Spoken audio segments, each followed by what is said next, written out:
Hey, episode 4. I know it's only been a couple of days since our last video, but looky at the plants on that little baby. Remember, that's our cherry tomato plant.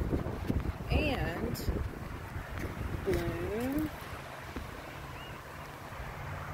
bloom, the little yellow thing, the little yellow flower. That's where the tomatoes will begin to develop after the bloom falls off or wilts. Then the tomatoes will start to be on that little branch right there.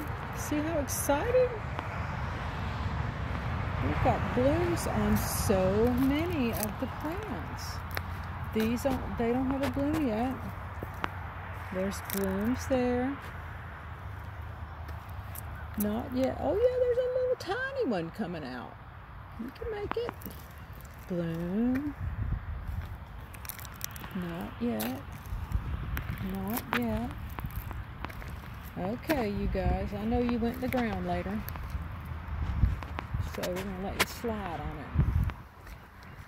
But I need you to get to work here. Make blooms so we can have tomatoes. Because we love, that's got a little bitty bloom on it. We really do love our fresh tomatoes. Really.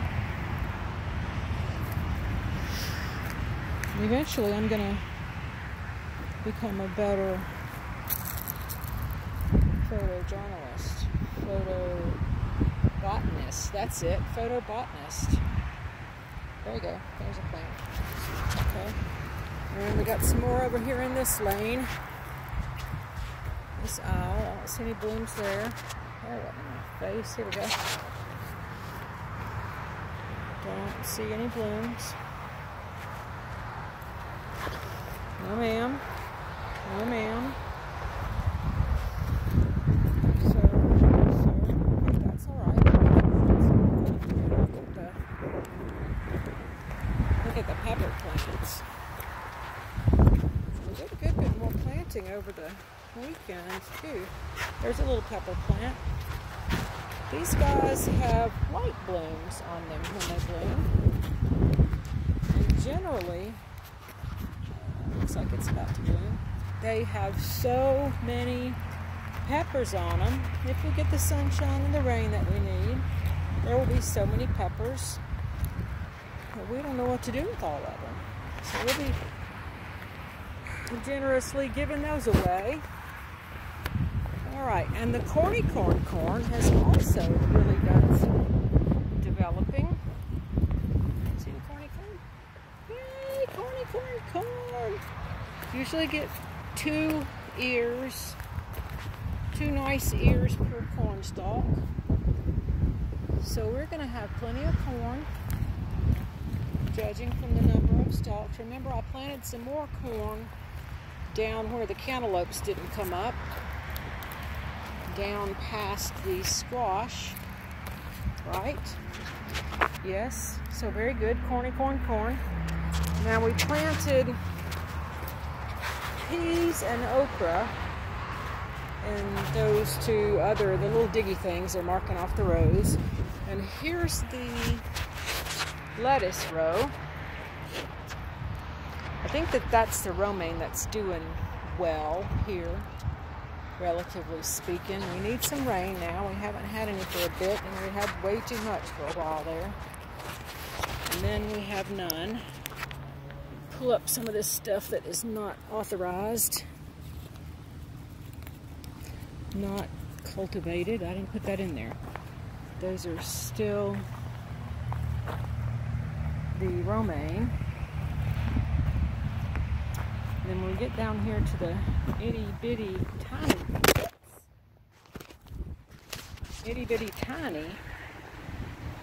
that's the bib lettuce. That is definitely going to have some water. The weather prognostication is maybe on Friday, so those little guys have got to have some water or they're not going to make it. Okay? And we planted the beans in these 2 rows over here.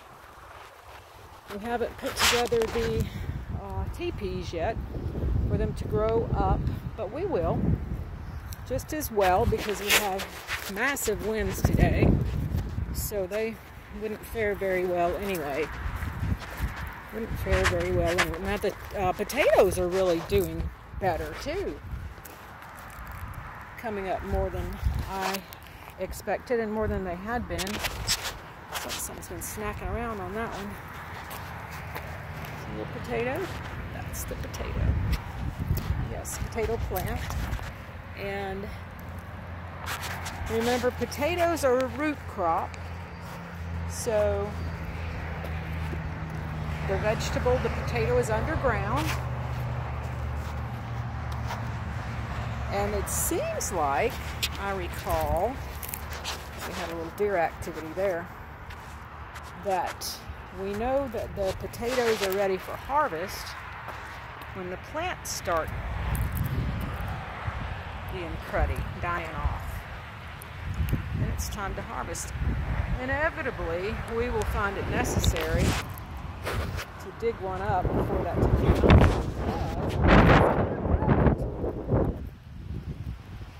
Big wind advisories today. Up to 35 miles an hour gusting, that's a lot. Okay, so quite a few potato plants coming up. That is good. We like potatoes at my house too. Homemade French fries are one of our favorite choices. And super fast and easy to do too. Okay, and I don't even know if, these potatoes here are different from these potatoes here. It's a different potato. These are light-skinned potatoes, the new ones, the babies, instead of red potatoes or russet potatoes. Yeah, who knew? There's yellow potatoes too. My mom likes the yellow potatoes. I don't think that's what they call them, not yellow. I don't remember. All right, and here now, this is good. See those 2 little green tufts? Yeah, cantaloupes. Yes, cantaloupes are coming up. That is delightful. No cantaloupes here yet. They probably like a little drink of water too. Cucumbers, I do believe that's cucumbers. And look at the zinnias. They're hanging in there. Zinnias are a pretty hardy plant. They can withstand the drought conditions when you don't get enough rain, when you don't get water on the plants. They can handle that pretty well. Squashes are hanging in there. Some of these really look like they need a sip of water too. So that may have to be a project for this evening. It's putting some water on the plants.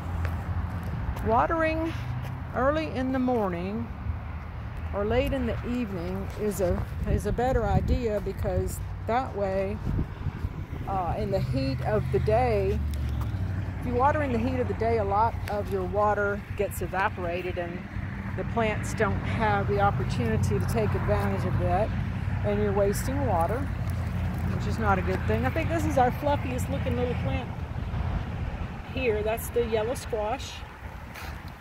Yeah, so if we don't water when it's really hot out, then we don't use as much water. The water is used more efficiently. Okay, and those scruffy rows out there are where we planted some more corn. We're hopeful for that. Still no action on the seeds that I put out for cantaloupe. Same time I put out the seeds for squash, so we're pretty sure that's not happening. And here we have all of our turnips and mustard greens and a few collards sprinkled in, seeding. They've bloomed, and the blooms have turned into have made little seed pods. I don't know how all that works. We'll have to check on that too. But here's the seed pods. rustling inside the pods or not, but they kind of look like little pea pods, and inside the pods are little T90. See those little tiny black thing by my thumb? That's a seed. That is a, whatever this one is, seed right there. So those are T90. So all of this will make a gazillion turnip plants, mustard plants, and collard plants. We should think about harvesting some of that. Okay.